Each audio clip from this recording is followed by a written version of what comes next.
Unit 14. Part 1. Do you prefer to work or study alone or in a group?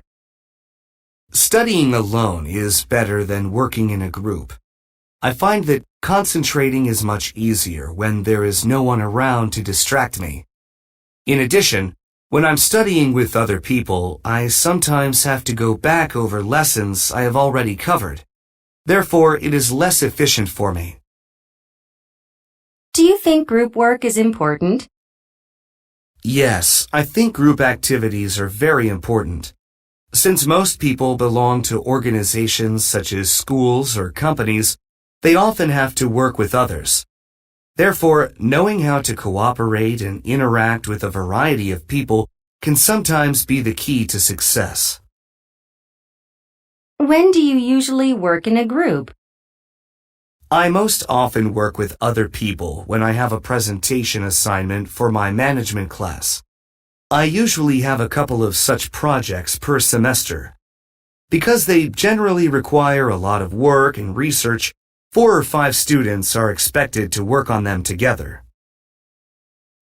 Have you helped a stranger? Why? Yes, I helped a lady who was struggling with a stroller on some stairs last month. She looked really tired and, at the same time, worried about her baby in the carriage. I went over to her and helped her move it because I thought it was the right thing to do. What do you think about helping people? Personally, I think that helping others is great. However, I also think that we need to be cautious because there are always people who try to abuse others' goodwill. We should be careful not to fall victim to such bad people's schemes and traps when doing good. Do you like to share things? I don't exactly like sharing, but I don't mind it when it is necessary. For instance, I'm reluctant to share food in general because I want to enjoy it myself. However, I'm fine with giving up my food if someone is really hungry. What do you think about sharing accommodations? I try to avoid it if possible. Even though having a roommate makes the rent cheaper, it is really inconvenient for me. Furthermore, I often invite friends to my place, which would probably bother anyone who lived with me. Do you think sharing is important? Sharing is very crucial in our lives. That's because it shows that you care about other people. By expressing that you care for others, you can build up and strengthen your relationships with them. Part 2. I've been involved in several group projects, but one project I did in my junior year comes to mind first. This project was an assignment for the acting class I took as an elective. Everyone in this class was required to produce a play and perform in it. My team performed Romeo and Juliet, and I played the lead role, Juliet. Of course, I got to work on the project with other students in the class. However, since the teacher randomly put all of the students into groups, I didn't know anyone on my team. Honestly, I was initially unhappy with the group. I wanted to work with at least one of my friends from class. However, as we practiced, we got acquainted and grew comfortable with one another. By the time of our performance, we were in perfect harmony, and no one made any mistakes. I was proud of what we'd accomplished. This experience taught me that practice makes perfect. We were awful in the beginning, but our hard work made us better. I also learned the importance of teamwork. Performing a play in front of many people seemed like an impossible mission, but thanks to our teamwork, we pulled it off. Part 3. What are the disadvantages of working in a group? I think one of the biggest drawbacks is that ideas often clash when multiple people work together. With so many different opinions, group members must compromise when making decisions. If they cannot do this, conflicts can arise, and the group will not be able to make any progress.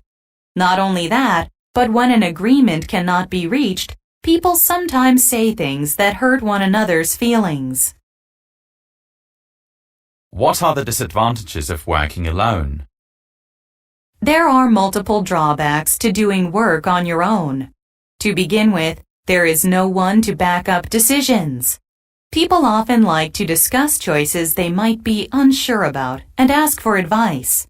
However, when you work alone, there is no one to give you this help. Furthermore, those who work on their own can suffer from a lack of ideas. Usually, the more people you work with, the more ideas you generate. But if you work alone, you only have your perspective to rely on. Part 2. I'd like to talk about the most memorable mistake I made in college.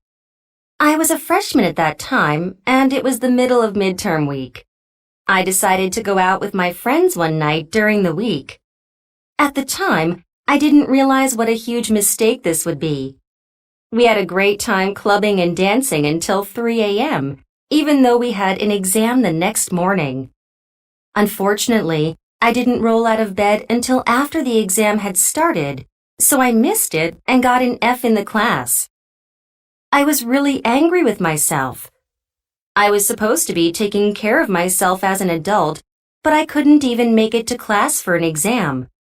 I also felt guilty that I'd wasted the money my parents had paid for that class. After this incident, I learned several things. I learned to prioritize my studies above my social life. No matter what was going on, I never stayed out past midnight on weekdays. Also, if I had an exam the next day, I was asleep by midnight. This had a really positive impact on my academic performance, and I was able to graduate with respectable grades. Part 3. What can children learn from making mistakes? By making mistakes, children learn not to repeat them. For instance, let's say a child is kicking a soccer ball around the house and breaks a vase. The child will likely feel bad and maybe be punished. Because of this, he will know to avoid such behavior in the future. In addition, making mistakes can teach children that no one is perfect and that everyone makes them. This will make them more understanding of other people. For example, they will tolerate the mistakes of others rather than make fun of them. How should adults react to children's mistakes?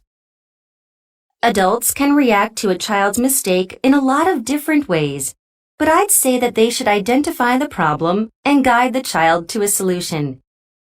Since adults have more life experience, they should be able to do this.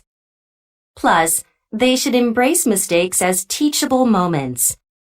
Instead of scolding or shaming the child, adults should use the opportunity to make sure the child learns a good lesson on what to do or not do in the future. Unit 14.